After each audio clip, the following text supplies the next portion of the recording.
Isinusulong ni Senador Jinggoy Estrada ang isang panukalang batas na layong pigilan ang mataas na singil sa parking fees.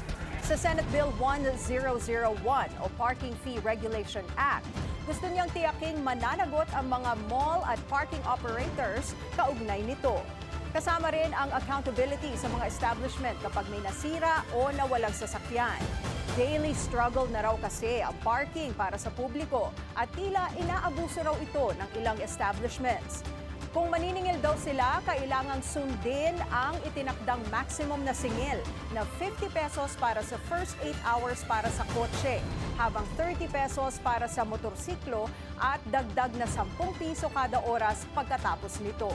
Ang overnight parking naman ay limitado sa 200 pesos para sa mga kotse at 100 para sa motorcycles, habang ang valet service ay hanggang 100 pesos lang daw na dagdag sa regular na bayad. Ang mga customer naman na gumastos ng hindi bababa sa 1,000 pesos sa isang establishment ay makakatanggap ng libreng parking kapag ipinakita ang kanilang resibo.